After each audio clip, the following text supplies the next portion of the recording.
ರಾಜಕುಮಾರರ ಜೊತೆ ಕಲ್ಲು ಬಂಡೆಗಳ ಜೊತೆಗೆ ಆಟ ಆಡುತ್ತಿರುವಂತಹ ಸಂದರ್ಭದಲ್ಲಿ ಕನಕರು ಕನಕರಾದ ಧ್ವನಿಯನ್ನು ಕೇಳಿಸಿದೆ. ಯಾರದು ಎಂಬ ಆಲಿಸಿದೆ.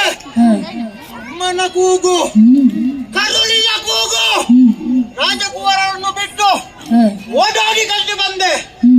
ರಾಜಸ್ಥಾನವನ್ನು ನೋಡುವಾಗ ಏನು ಏನು ಅಮ್ಮನ ಮುಖದಲ್ಲಿ ನೆತ್ತಿಯಲ್ಲಿ ಇರಬೇಕಾದಂತಹ ತಿಲಕ ಕಾಣಿಸ್ತಾ ಇಲ್ಲ.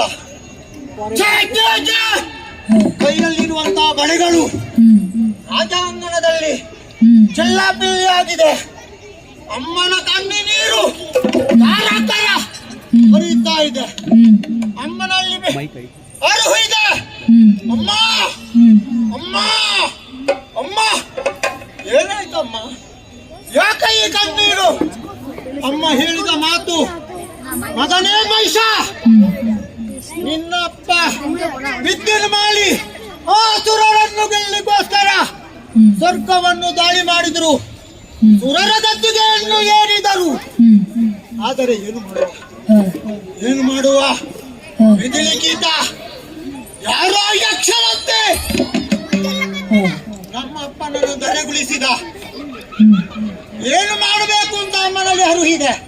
ಮಗನೇ ಹೋಗು ಹೋಗು, ಸ್ವರ್ಗಲೋಕಕ್ಕೆ ಮುತ್ತಿಗೆ ಹಾಕು, ದೇವೇಂದ್ರನನ್ನು ಸತಿ ಮಾಡಿ ದೇವಲೋಕವನ್ನು ಸ್ವಾಧೀನ ಪಡಿಕೋ ಎಂದು ಹೊರಟಾಗ ಅಮ್ಮ ಒಂದು ಕಿವಿ ಮಾತು ಹೇಳಿದ್ರು. ಮಗನೇ, ಅಲ್ಲಿ ತ್ರಿಮೂರ್ತಿಗಳ ಬದಲೆಯಿಂದ ದೇವೇಂದ್ರ ಮೆರೆಯುತ್ತಾ ಇದ್ದಾನೆ. ನಿನಗೆ ಶಕ್ತಿ ಬಲ ಇದೆ, ದೇಹ ಬಲ ಇದೆ, ಆದರೆ ದೈವ ಬಲ ಇಲ್ಲ. ಅಮ್ಮ, ಇದಕ್ಕೆ ಏನು ಮಾಡಬೇಕು? ಹೋಗು, ತಪಸ್ಸನ್ನು ಆಚರಿಸು ಅಂತ ಅಮ್ಮ ಕಿವಿ ಮಾತು ಹೇಳಿದ್ರು. ಅಮ್ಮ, ನಾನು ಉಪ್ಪರಿಗೆಯಲ್ಲಿ ತಪಸ್ಸು ಮಾಡಲೆ, ಊಟ ತಿಂದು ತಪಸ್ಸು ಮಾಡಲೆ, ಅದು ಆಗಲ್ಲ. ಊಟ ತಿನ್ನಬಾರ್ದು. ಹೋಗು, ಕಾಲವನ್ನು ಒಂಟಿ ಕಾಲಲ್ಲಿ ನಿಂತು ಬ್ರಹ್ಮದೇವನನ್ನು ಧ್ಯಾನಿಸು ಅಂತ ಹೇಳಿದ್ರು.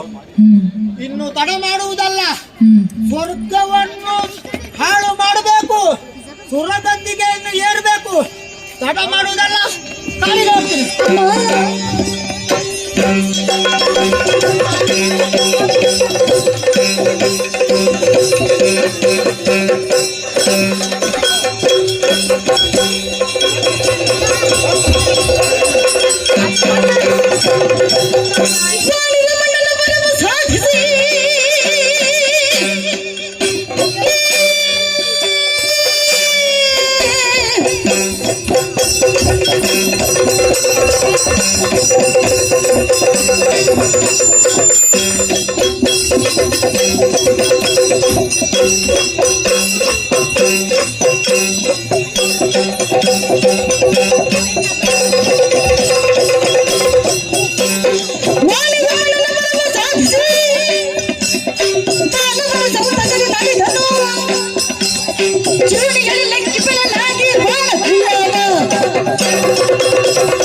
ಏನು ಸಂತೋಷ!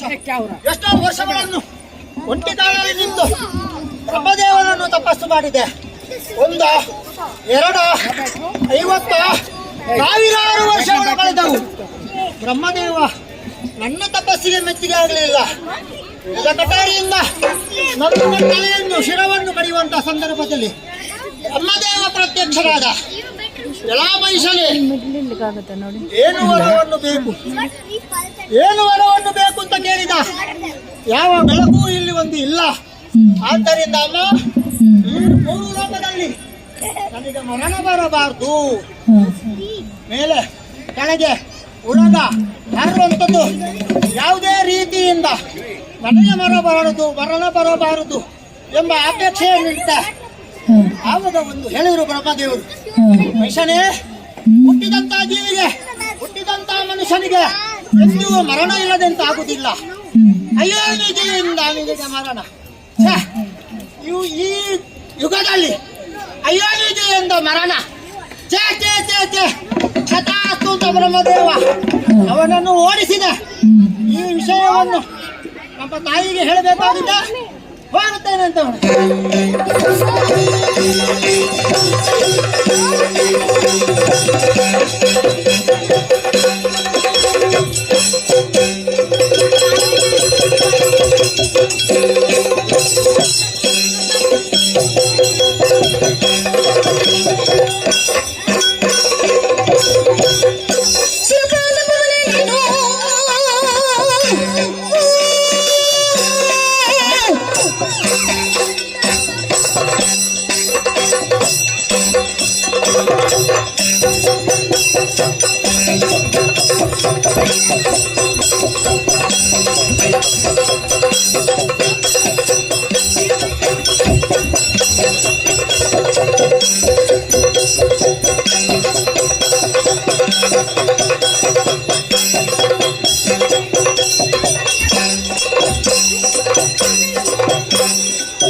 ಜನ್ಮಕ್ಕೆ ಬ್ರಹ್ಮದೇವರನ್ನು ವರಬಲದಿಂದ ಪಡೆದಿದ್ದೇನೆ. ನಿನಗೆ ತ್ರಿಮೂರ್ತಿಗಳ ದಯ, ಶತಯಾಗವನ್ನು ಮಾಡಿದ್ಯಾ. ಅಹಂಕಾರದಿಂದ ಸ್ವರ್ಗಲೋಕದ ಗದ್ದಿಗೆಯನ್ನು ಏರಿದ್ಯಾ. ಯದಾಚಿ ಸೂರ ಅಸುರನೇ ನೀನು ಹೇಳಬೇಕು ಅಂತ ಹೇಳಿದ್ರೆ, ನಾತಿಗೆ ಗೆಟ್ಟವನೇ, ಜ್ಞಾನ ಮರ್ಯಾದೆ ಇಲ್ಲದವನೇ, ಐರಾವತವನ್ನು ಏರಿ ವಜ್ರಾಯುಧವನ್ನು ಹಿಡ್ಕೊಂಡು ಬಂದಿದ್ಯಾ. ಒಳ್ಳೆ ಲೇಸಲ್ಲಿ ಹೇಳ್ತಾ ಇದ್ದೇನೆ, ವಿದ್ಯುನ್ಮಾಲಿಯ ಮಗ ಮಹಿಷಾಕ್ಕೆ ಬಂದಿದ್ದೇನೆ. ನಿನ್ನ ಪಟ್ಟವನ್ನು ಬಿಟ್ಟು ಕೊಟ್ಟರೆ ಲೇಸು, ಇಲ್ಲದಿದ್ದರೆ ಏಸು ಶಾಸ್ತಿ ಮಾಡಬೇಕಾ?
ಇಲ್ಲದಿದ್ದರೆ ಯಮನ ಲೋಕಕ್ಕೆ ಕಟ್ಟುತ್ತೇನೆ.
ಎಲ್ಲಿ ಹೋಗಿದ್ದ ದೇವೇಂದ್ರ? ಮೂರು ಲೋಕದ ಸ್ವಾಧೀನ ನನ್ನ ಪಾಲಿಗೆ ಆಗಿದೆ. ಯಾರು? ಸೂರ್ಯದೇವ. ಸೂರ್ಯದೇವ, ನೀನು ಇನ್ನು ಹಗಲಲ್ಲ, ರಾತ್ರಿ ಆಗ್ಬೇಕು. ಏನ ಏನು ಮಾತಾಡ್ತಿದ್ಯಾ? ಪಾಪಿ ಮಗನೇ, ಯಾರು ತಂತ್ರನ? ನೀನು ಹಗಲಲ್ಲ, ರಾತ್ರಿ ಅಲ್ಲ, ಹಗಲಲ್ಲ. ಏನು? ಬ್ರಹ್ಮದೇವರಿಗೆ ಅರ್ಪಣ, ಈಶ್ವರ ದೇವರಿಗೆ ಅರ್ಪಣ, ವಿಷ್ಣುದೇವರಿಗೆ ಅರ್ಪಣ, ಯಾವುದೂ ಇಲ್ಲ.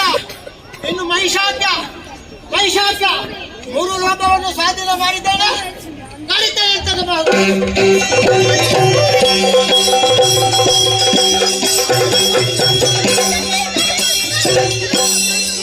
ಸುರತ ವೈಶ್ಯರು ಕೇಳಿ ಗುರುಳಾದಿ ಪರಿಗಲೇ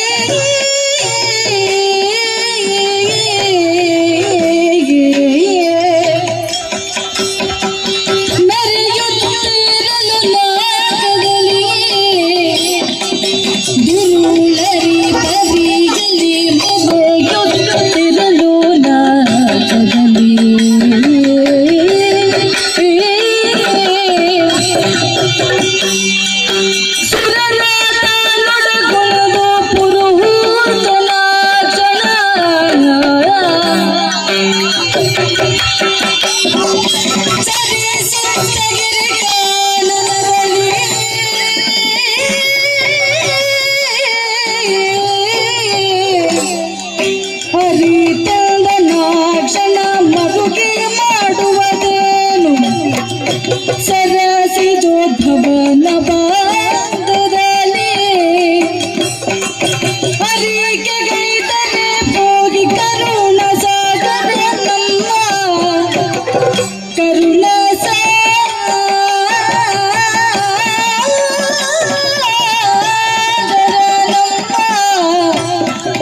ಪೊರೆಯದೆ ಬಿಡಲು ಕೃಪೆಯಲಿ ಪೊರೆಯದೆ ಬಿಡಲು ಕೃಪೆಯಲಿ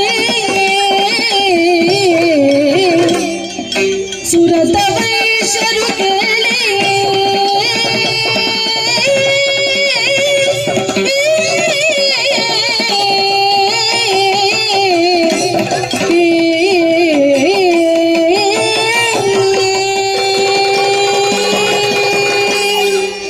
ಅಯ್ಯೋ, ಏನಾಯಿತು ನನ್ನದು? ಬ್ರಹ್ಮನ ಮರಮರದಿಂದ ಆ ಮಹಿಷ ಸುರಲೋಕವನ್ನು ಏರಿದ್ದಾನೆ.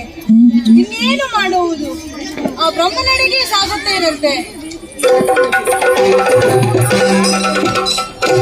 ಸರಿ ಸರಿ, ಬ್ರಹ್ಮ ಹೇಳಿದಂತೆ ವಿಷ್ಣು ಈಶ್ವರ ಚಂದ್ರಗಿರಿಯಲ್ಲಿದ್ದಾರಂತೆ. ಆ ಕಡೆಗೆ ನಡೆಯುತ್ತೇನೆ.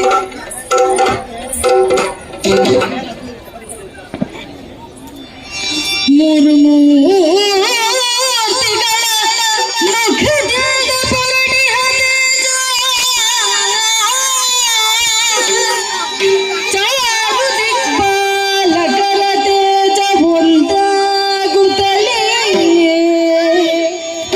ನಾರಿಯ ಕೃತಿ ತಳೆದು ಧರೆಗಿಳಿಯೇ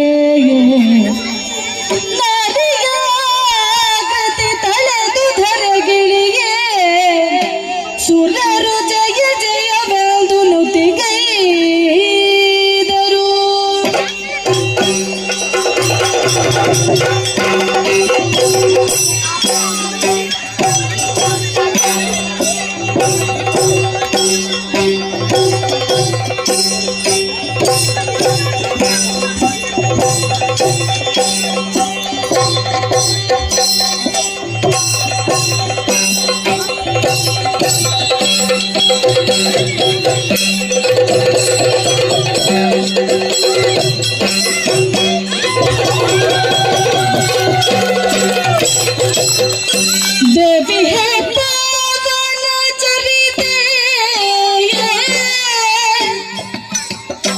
देवी है पावन चरिते, नीने काವುದು ಕರುಣದಿ ನಮ್ಮನ್ನು ಮರೆತೆ, नीने ಕಾವುದು ಕರುಣದಿ ನಮ್ಮನ್ನು ಮರೆತೆ.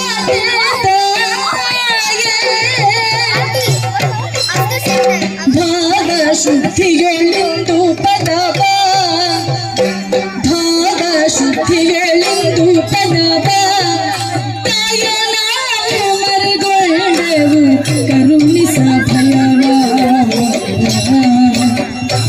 ಭಾವ ಶುದ್ಧಿಗಳೆಂದು ಪದವ, ತಾಯ ನಾವು ಮರೆಗೊಂಡೆವು ಕರುಣಿಸ ಭಯವ ಅಭಯವ.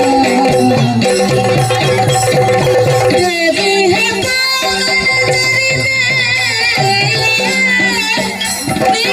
ಕಾವುದು ಕರುಣಾದಿ ನಮ್ಮನ್ನು ಮರೆತೆ.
ವಿಷ್ಣು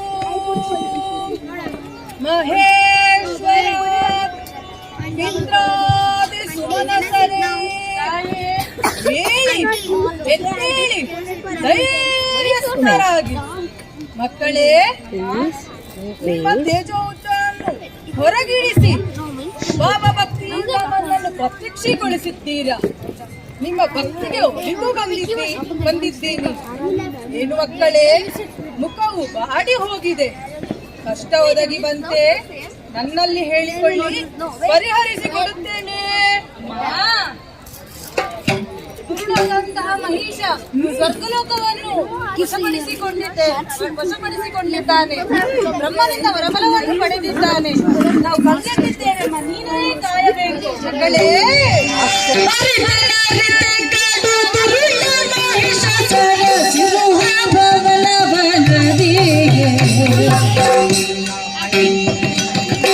ಸುರವನ್ನು ಸೋಲಿಸಿ ಸುರವನ್ನು ಸೋಲಿಸಿ ಮೇರೆ ಕಾಲೆ ಖಳನ ಕದಿದ್ದೆ.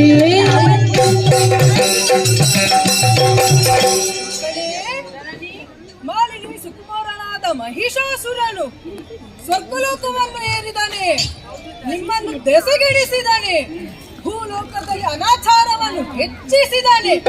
ಅಷ್ಟೇ ಅಲ್ಲದೆ ಸೂರ್ಯ ಚಂದ್ರರಿಗೆ ತಡೆಗಟ್ಟಿದ್ದಾನೆ.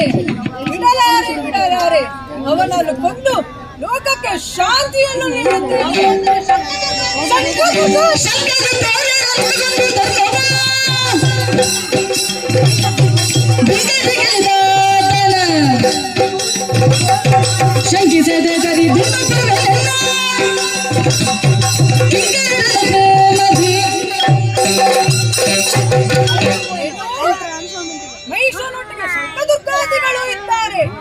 ಅವರನ್ನು ಕೊಂದು ನಿಮಗೆ ಪ್ರಾಪ್ತಿ ಸ್ವರ್ಗಲೋಕವನ್ನು ಕೊಡುತ್ತೇನೆ. ನಿಶ್ಚಿಂತರಾಗಿ ನಿಶ್ಚಿಂತರಾಗಿ ನಿಶ್ಚಿಂತರಾಗಿ. ಜನರು ಜಯ ಜಯವೆಂದು ಸಕಲರು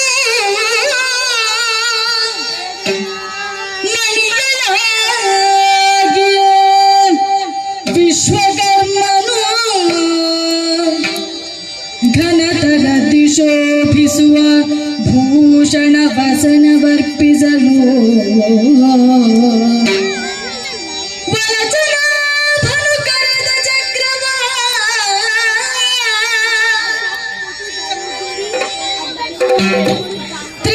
ತ್ರಿನಯನಾಗ ತ್ರಿಶೂಲವನ್ನು ಸಹ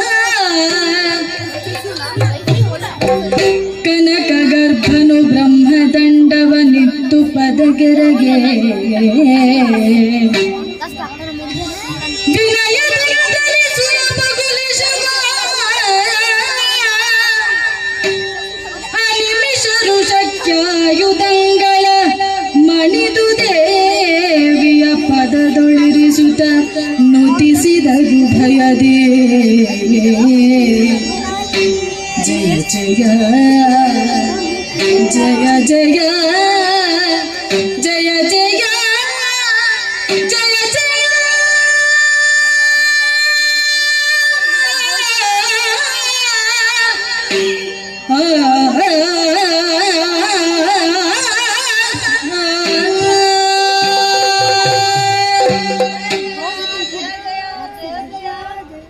ಅಮ್ಮ, ಯುದ್ಧಕ್ಕೆ ಹೊರಟಂತಹ ನಿನ್ನನ್ನು ಆ ವಿಶ್ವಕರ್ಮನೇ ಸುಂದರಿಸಿದ್ದಾರೆ. ನಮ್ಮ ನಾರಿಯರ ಶಕ್ತಿಯನ್ನು ಧರಿಸಿದ್ದಾರೆ. ಸರಿ, ನಮ್ಮ ಆಯುಧಗಳಿಗೆ ಶಕ್ತಿ ಬರಲೆಂದು ಇದು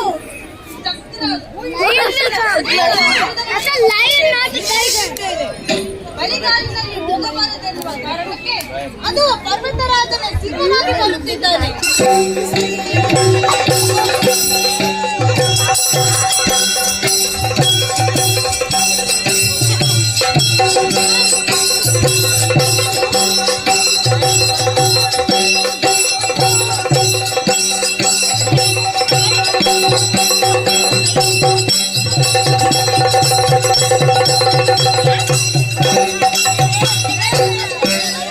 ಸಿಂಹವಾಹಿನಿಯಾಗಿ ದೇವಿಯು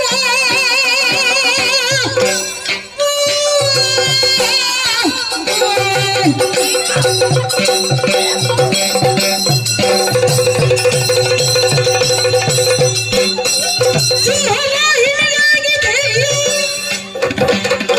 ಸಂಹರಿಸುವನು ಖಳರ ನೆಲುತ್ತಲೇ ಕುಂಭರಿಯು ನಡುನಡುಗು ಮಂದರಿ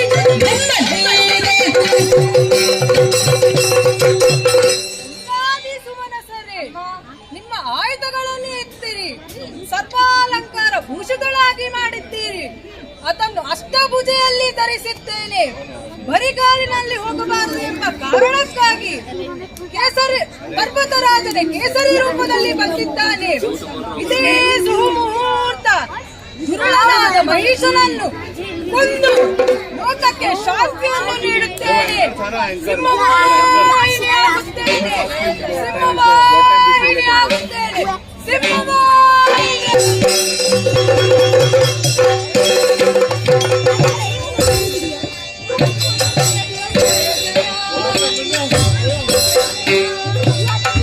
ಜಯ ಜಯ ಜಯ ಜಯ ಜಯ ಜಯ